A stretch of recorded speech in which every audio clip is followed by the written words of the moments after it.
I'm Clark Howard. We have been through a very, very difficult time as a country. Here in Metro Atlanta, it's been brutal economically, with unemployment rates higher than the rest of the country. The faces of the people who are unemployed, people you might not have expected to see unemployed, and a lot of people who never would have thought they'd end up homeless have. Can you imagine being a mom, bringing a child into this world who doesn't have a place to live? Well, there is such a place where someone who doesn't have a home can stay with her child. I want you to know about that place. Stay with me right now. You're going to learn about some great work going on. Genesis, which is our shelter for homeless newborns and all of their families, there was absolutely no one serving the women who had been pregnant and their families delivering babies. They were going either into an automobile or a kudzu cane, and that was their options.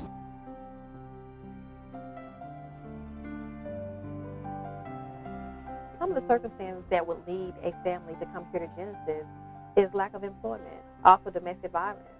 Genesis may be the safe place for a mom to come who's experiencing domestic violence. We get moms and dads, we get moms and just their infants, and then we get dads who have their child with them as well. Genesis is that type of support that he may have to lean on in order to become stable. Homelessness wears many faces. A lot of people say, oh, homelessness is a picture of the person that's sleeping on the street. No, sometimes homelessness is a picture of a mom who did everything she could to provide a safe place for her child. It could be circumstantial homelessness or it could be chronic. Circumstantial means my house caught on fire. I'm fleeing a domestic violence situation. I lost my job. And most of what we see at Genesis is circumstantial homelessness. I actually came to Genesis a new life in a different way. I was actually a resident. I worked on my job for 5 years, and I was laid off in November of '08. And the day that I got my college degree from Clark Atlanta University, I lost my apartment. I actually saved for 6 months and tried to hang in there. I actually delivered pizza, but it just wasn't enough. So Genesis was an open door to me. I came here and I stayed for a month, and then I began to volunteer. When I was volunteering, a position became open and available, and I submitted my resume, and I was hired, and I'm now the aftercare coordinator.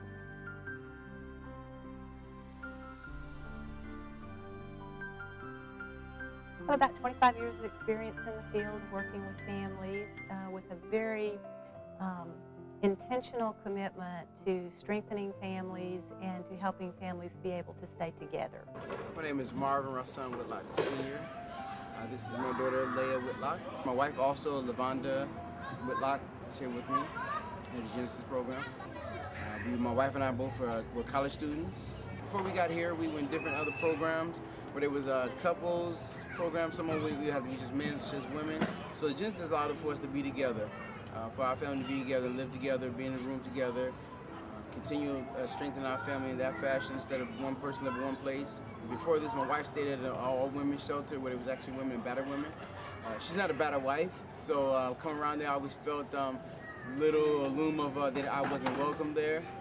But she stayed strong, I stayed strong. Genesis also allowed us to be able to save up funds, which is one of the most difficult things when you're displaced as far as financially. There's marriage counseling and there's group counseling, also for a large group of everybody living in this facility, and there's individual counseling. There's also spiritual advisors. I'm service-connected veteran, so a lot of the veteran programs that I've seeked out haven't been really big help. I either had to be on drugs or alcoholic. I'm neither. So I'm kind of caught in the drift of that, like driftwood. I'm stuck in the middle.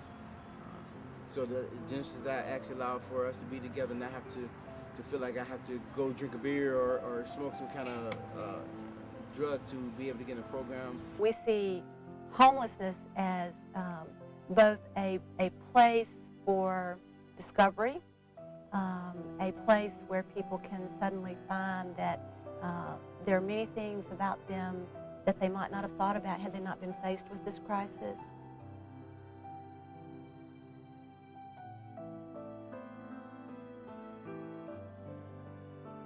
A lot of our families come and they don't really they don't know what a healthy meal looks like.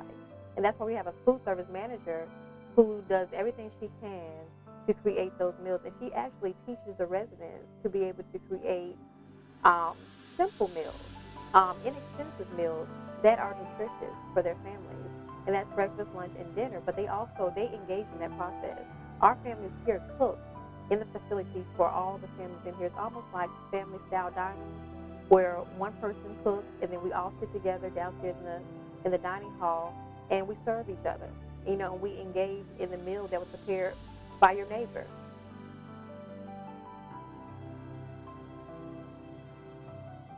I helped with Susan as a volunteer to maintain the supply of clothing in this clothing closet. I would say it's an investment in the next generation, because if we help one family clothe their children and it gets them back on their feet and they go out as good citizens of the community, then we've had a little tiny part in making that possible. We help with job leads, and we tailor the job leads for their skill set. And if they don't have an education, we definitely refer them out into the community to get GEDs or to get those last couple of credits so that you can have the associate's or the bachelor's degree. We offer parenting classes. They have their own individual rooms. And we provide 3 meals a day, MARTA transportation, job readiness training, counseling. They do have to save 80% of income so they can put that toward permanent housing. Here at Genesis, it's about life lessons. It's not about just getting it while you're here at Genesis, but it's about getting something to take with you. Something to take with you that you can speak into your child so that they don't enter a situation like this in the future. I remember one lady got up, a young woman, said, I was a resident with my little one at Genesis. I'm now a student in law school. Because of Genesis, I would have been nothing without him.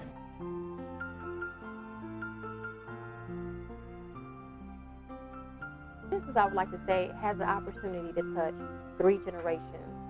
The mom, the child, and then even the child's family when they have children. And part of that is reaching down and pulling up those life lessons and speaking it into people so that they have something to leave with. You came here with something, but you leave with so much more. Hi, my name is Antonio Jackson. And I'm Shantavia. Today I just found out that I just received employment thanks to Genesis. Today I found out that I got my high school diploma today, and I've been working on that since '05, so I didn't give up. I finally got it, and I'm employed too. I work at the airport. We've been here for 4 months. We both employed now. We're looking to keep on saving our 80%. I save up for the next 2 months, and then we leave from here, either find an apartment or get transitional housing. I'm looking forward to going to school, getting a car, and keep providing for the kids. Genesis has allowed me to broaden my whole way of thinking, and I've experienced a paradigm shift. While I hear about the way I think about the homeless population, about the services that are offered in the community, about the needs, and how they affect, the families that we serve. And so I've been touched by having the opportunity to plant a seed and to watch it grow. I remember the first Sabbath service we had, and I read from the prayer book, and it talks about taking care of the poor and the homeless. And I had to stop and to fight back the tears, because I looked at the congregation. I said, these words are not just words anymore.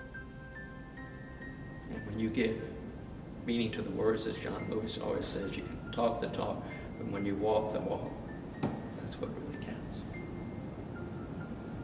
I mean, just think about it. Think about coming into a situation in complete desperation and leaving with a new lease on life. Well, you can help make that happen. I don't care if it's your money. I don't care if it's your time. If it's your smile engaging with a family that's trying to put it back together. I hope that we have reached you. If so, come on. Think about what you can do to help others. It really is something where you can make a big difference. I'm Clark Howard. Thank you for watching.